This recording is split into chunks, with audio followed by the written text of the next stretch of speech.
Whistleblowing is when you make a disclosure of information that is in the public interest.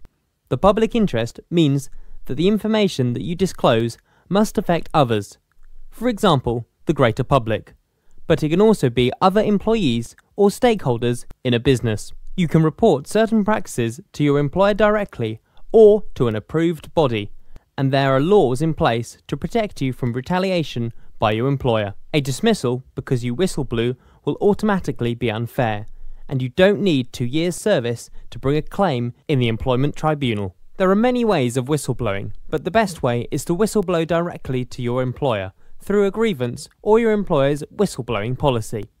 If you whistleblow through the grievance, you must state that you are whistleblowing and separate the whistleblowing information from your grievance, because personal grievances, for example bullying, harassment, discrimination, are not covered by whistleblowing law, unless your particular case is in the public interest. I'm going to break down the law for you so that you can apply it to your personal situation and decide if you have a whistleblowing claim.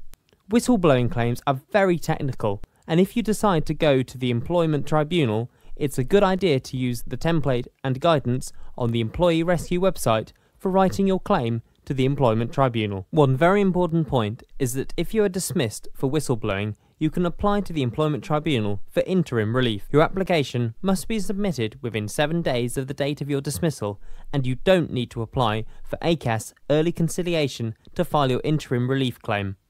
If your interim relief claim is successful, your employer must continue paying your wages until the final employment tribunal hearing, unless you come to a settlement agreement before then. The Employment Rights Act 1996 deals with whistleblowing, which is called making a protected disclosure in the Act. Sections 43A to 43L tell you who is protected, what information is protected, and how you should blow the whistle so that you qualify for legal protection. Section 10.3a ERA gives you the right not to be unfairly dismissed if the reason or principal reason that you have made is protected disclosure.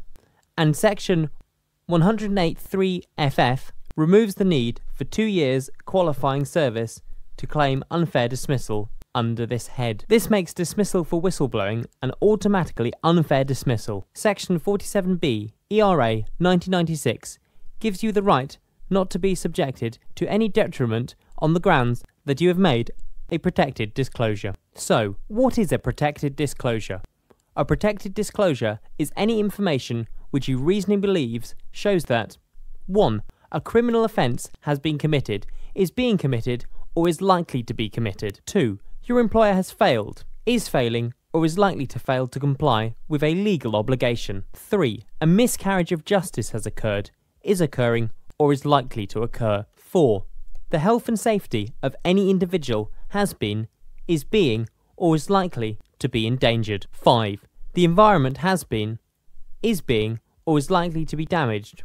Or 6. Information that shows that any of the matters in numbers 1 to 5 above has been, or is likely to be deliberately concealed. Who must the protected disclosure be made to? For your whistleblowing to be protected, you must make it in accordance with the provisions of Section 43C to 43H, which set out the categories of people to whom you must make your disclosure. These are your employer or another responsible person, a legal advisor in the course of obtaining legal advice, if you work for the Crown, to a minister of the Crown, in certain circumstances a third party who is not connected to your job.